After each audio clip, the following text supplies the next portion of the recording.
In this week's Drive, we get a good look at the holy grail of horsepower, go back to the future and see the way it was.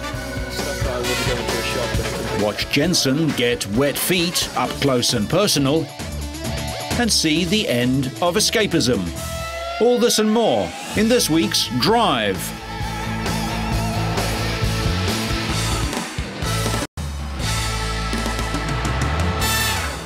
We start this week with a look inside the highly secretive, high-tech home of high-horsepower Formula One engines. Toyota is one of just 3 teams who build their own engines and chassis. The others are Renault and Ferrari. Managed by Luca Marmorini, Toyota's engine facility is divided into 3 departments: technical offices, workshop and test bench. All 3 departments are close to each other to allow an easy and efficient flow of information and working environment for engine designers, engineers and technicians. They work closely with each other every step of the way, through engine development process, from design to simulation and eventually onto the track. A car is a complex system. Every part can be the best, but all together may not produce performance. I think at the moment probably is a little bit our problem. I don't think so we have a particular big problem, but you put the things all together and they do not perform enough. The engine design team has been in place since 2001 with a good mix of skilled young engineers new to Formula One and engineers with Formula One experience who have matured together over time as a group.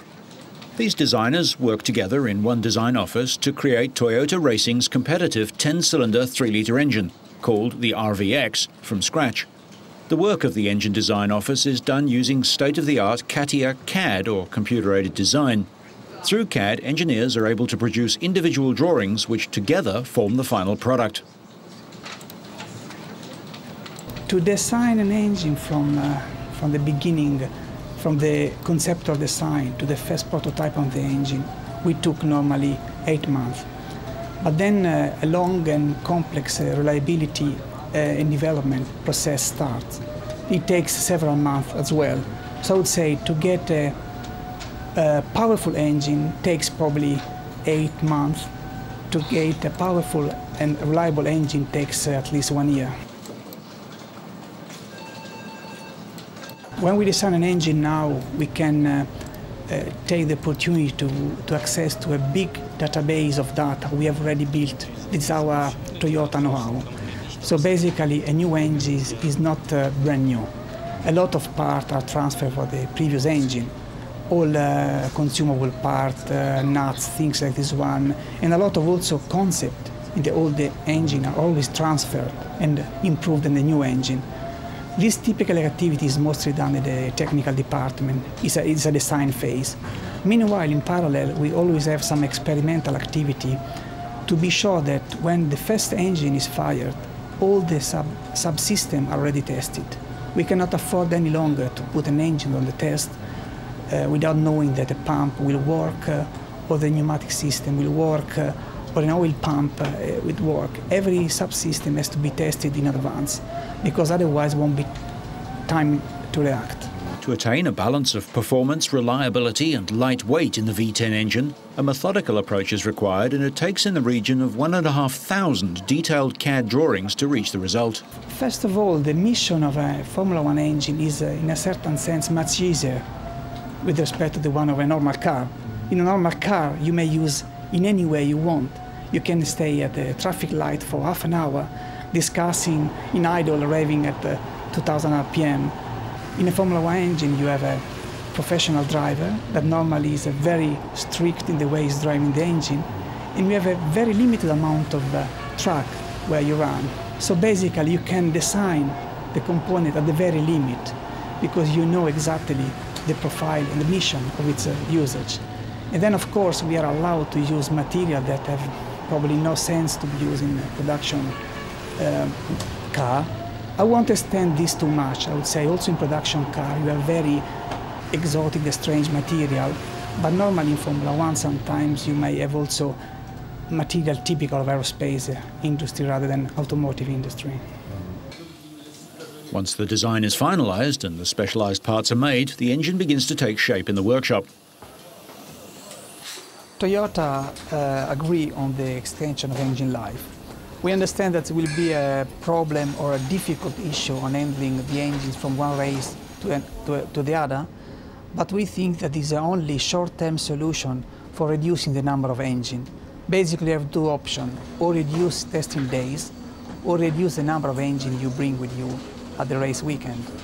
This also will make it easier for a small team to afford an engine or a good engine for the weekend, so probably will make it easier also for team like Toyota to supply a second team as well.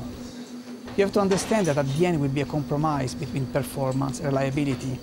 If Toyota would be happy to have an engine with 100 horsepower less, probably the two-race weekend engine is already ready, this engine. But of course we will like to keep the performance, so it will be a big job for us. I think that the best way of reducing money is decreasing tests. That's the best. And this is the first issue. Surely increasing engine life is another way as well. So both the two ways are effective on reducing cost.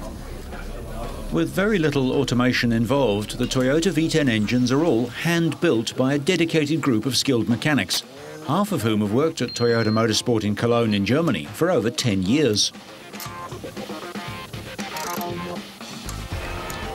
Before the Formula One focus, the German facility was the home of the World Rally Team, and they also built the World Sports Car Contenders too. Mechanics are divided into project teams working on different aspects of the engine build-up process: parts preparation and component assembly, cylinder head build-up, track engine assembly and track support. In addition to the race engines, development continues using single-cylinder engines. Nothing is left to chance in search of the most powerful, most reliable Formula One motor. Until last year, the mechanics in the engine workshop built and rebuilt over 300 engines per year. After every race or test, the engines were stripped down and inspected before being rebuilt. But with this year's regulations, the racing engines must last 2 full race weekends.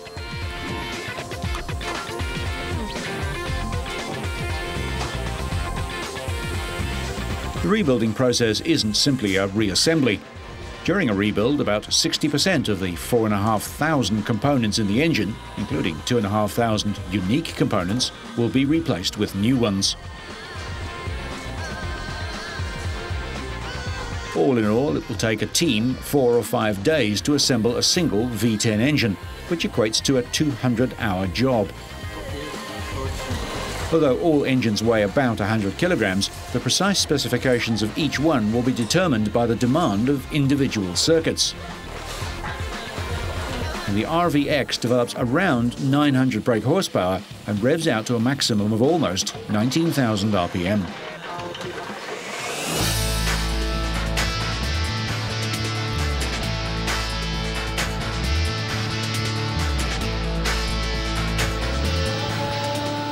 Before being fitted into a car, every freshly built engine will be run on one of the team's 7 dynamometers in an attempt to eliminate any potential problems before getting to the track, which might be on the other side of the world. Toyota do not prefer a number of cylinders. We would like to have freedom. So what is important for Toyota to have a technical challenge, and as long as we have freedom on development, we accept also V8, V10, or why not V12. If performance reduction is an issue, like it seems to be, I mean reducing 20% performance, I think V8 is the best compromise, because basically we can chop the cylinder from the actual V10, we can transfer a lot of activity we have already done. So I would say it's a good compromise in terms of technology and money saving. Computers monitor the engine's every beat from isolated control rooms. On the transient dynos, the engine is connected to the gearbox so that engineers are able to simulate the rigors of a race without the engine leaving the factory. By using data recorded at previous races, engineers can subject engines to the same cycles of acceleration and deceleration they would experience at the track. The ultimate test of any Formula One engine is still the old Hockenheim ring, where engines would be held at full revs for 17 seconds, twice in every single lap. Improvements in engine performance during the season are not made at the expense of reliability. In its years of Formula One competition, Toyota Racing has only experienced engine failures in a couple of races, which justifies Toyota Motorsport's meticulous engine manufacturing and testing process.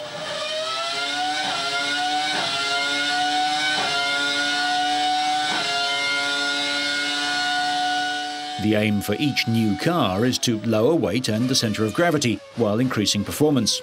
Constant communications between engine and chassis departments is essential, as improvements to the engine during the season have knock-on effects. For example, a more powerful engine inevitably generates more heat, so designers must find a way of removing the heat efficiently. The key to success isn't purely in the design, but in effective interdepartmental communications, which supports Toyota's all-under-one-roof philosophy. And Luca has some interesting ideas about Formula One engines of the future. We would like a lot to introduce a hybrid concept in Formula One as well. It's not easy to introduce or to regulate, but especially the concept that Toyota used for Prius will be a fantastic challenge from a technical point of view as an engineer to introduce in racing. Things that with the concept of Prius, Toyota did not only introduce an ecological car, but also can be seen also a performance car, because the electric motor pushing the car at the exit of a corner can be also a performance factor for the car. So I would surely see this also a challenging task for us to introduce in racing. I'm sure that also other companies will agree on this.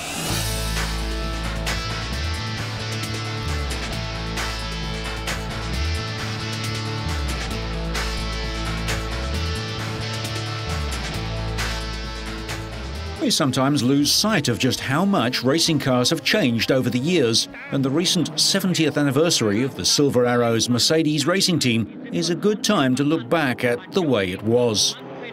Manfred von Brautich won the 1934 German Grand Prix in his Mercedes at the Nürburgring. The cars were huge, heavy and fearsome 400 horsepower monsters.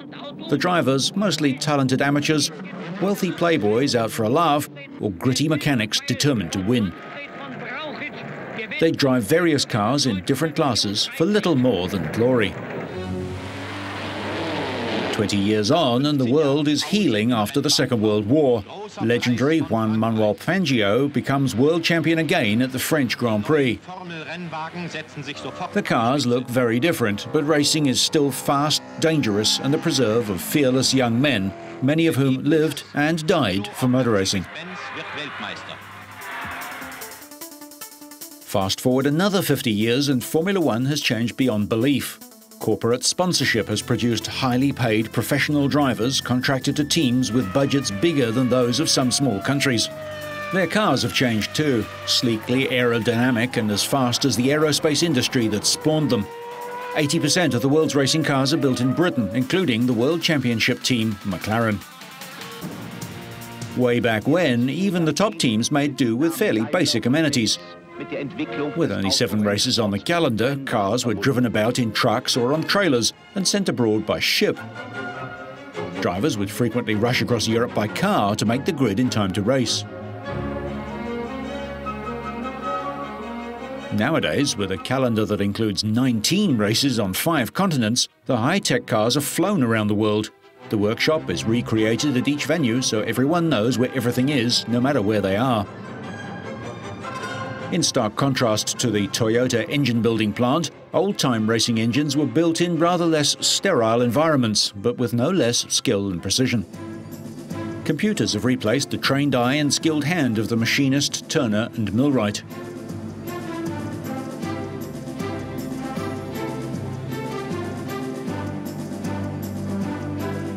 One thing hasn't changed: the need to test and measure the output of engines.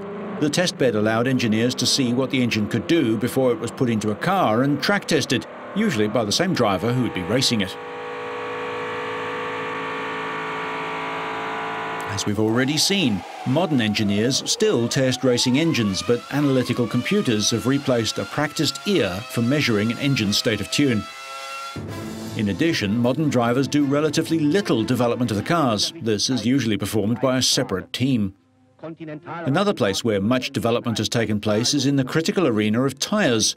Once, tyre men had to be able to read the weather, the track surface and their driver's mood to determine which tyres to fit. Fangio famously dedicated one of his victories to a far-sighted Pirelli technician who made sure the Maestro had the right rubber to win. Formula One tyres are now strictly regulated, but are still the place where most teams hope to gain an advantage over their rivals. This year, new rules demand that a set of tyres last a whole race weekend. Pit stops in the longer historic races were very different too. Here, 300 litres of volatile alcohol-based fuel is sloshed in from handheld cans as the driver takes a drink and wipes his screen. But the fuel spills and water is needed in a hurry. Alcohol fuel can cause injury without even igniting, and it burns with an invisible flame. In contrast, today's cars burn ordinary petrol, yet service crews are well protected. All four wheels can be changed in 6 seconds or less, and fuel is squirted into the tanks at a measured 12 litres per second. Computers may be the key to success nowadays, but despite two-way radio communications and data telemetry, handheld pit boards are still used, and so are flags. Drivers still need to be able to read information as they flash past the pits, focusing both on the road ahead and the little wooden sign beside the track. Today's drivers have a host of technicians who provide information second by second. They are warned of rivals, incidents, changes to the track or weather, and briefed about their standings. Computers overlay data lap by lap to see where a tenth or 100th of a second might be gained. Things were not always so technical. There was a time when dedicated mechanics would go to great lengths to make vital adjustments. Surely one of the reasons that historic racing continues to be so popular all around the world, as enthusiasts keep alive the races from bygone years. It won't be nearly so easy for weekend races of the future to maintain today's cars. Without a bank of computers, they won't even start, and many parts, carefully crafted in carbon fibre and other high-tech materials, have a very finite life and won't be readily available. Of course, driver safety is an arena where technology has really improved. Gone for good are the thin cotton overalls and linen caps, although interestingly, detachable steering wheels have endured. Many racing drivers died before a revolution in driver safety came about. Even 5-time world champion Fangio often raced in slacks and a t-shirt. Look, Ma, no hands. 3-time world champ Jackie Stewart initiated many improvements to driver safety, such as tougher cars and non-spill fuel cells. Today's gladiators wear layers of flame-resistant materials, almost indestructible helmets, and the latest innovation, the head and neck support, or HANDS, designed to limit head movement in a crash. Compare the very visible driver in his wide-open cockpit to the modern pilot buried deep in his. Happily, much of the 70 years of the Mercedes Silver Arrows have been preserved at the factory's museum. The long racing history of Daimler-Benz can be divided into 3 main sections. The period before the First World War saw the triple victory of Mercedes cars in the 1914 ACF Grand Prix. Between the wars, the 1930s saw the 750 kilo and the 3-litre categories dominated by Mercedes, while the 1950s were also a golden era for 2.5-litre normally aspirated cars. The 1934 car was a supercharged straight 8, and by 1937 its 5.6-litre engine was putting out 600 horsepower, and drivers like von Brautich, Rudolf Caracciola and Hermann Lang became household names. After the war, the team didn't enter racing again until 1952, and Fangio was soon at the front of the field. Out of 15 races over 2 years, the W196 scored 12 wins, including 7 double podiums, 1 top 3 and even a top 4 finish at the 1955 British Grand Prix. The last Mercedes Formula One drivers' champion was Mika Häkkinen in 1999.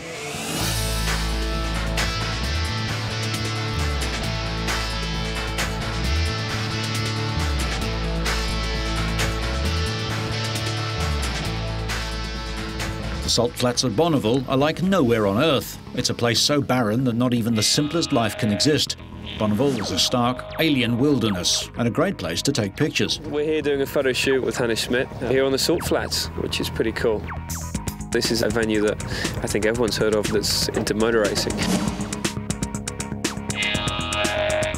I was expecting completely white Salt Lake Desert with blue sky.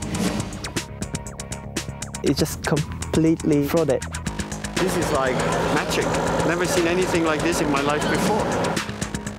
Well, it's not what we wanted, but... This is a very, very spectacular scenery, and reflection of the water is just absolutely fantastic. Bonneville isn't usually under 2 inches of water, but the shoot went ahead anyway. This is where the land speed record has been held for many years, because it's so flat and it goes on for miles. Hate to think what all that corrosive salt did to the BAR, even without an engine. First time doing a fashion shoot for me. It's exciting, the whole image thing, and to have an image is very important in Formula One, so it's definitely something I'm into, yeah. There's a lot of really fun clothes here, you know, stuff that I wouldn't go into a shop and pick out to try on. But it's some cool stuff, and we've had some really cool shots with some really old style motorhomes and obviously the car. Normally you don't get so much clothing where they're very, very unique clothing. But I do get in here with Hannes, and I really enjoyed it. Hannes wanted to capture the bleak majesty as well as Bonneville's motorsport heritage. They were really great. Everybody on this set was like fantastic, you know. Everybody gave their best. I think we got amazing pictures today. This is the 4th shoot Hannes has done with the team, but this time he used BAR's entire driver lineup. Regular race pilots Jenson Button and Takuma Sato were joined by test drivers Anthony Davidson and Enrico Bernoldi for the first time. This is a great team. They're not only photogenic, they are personalities. They're great guys, and it's wonderful to work with them.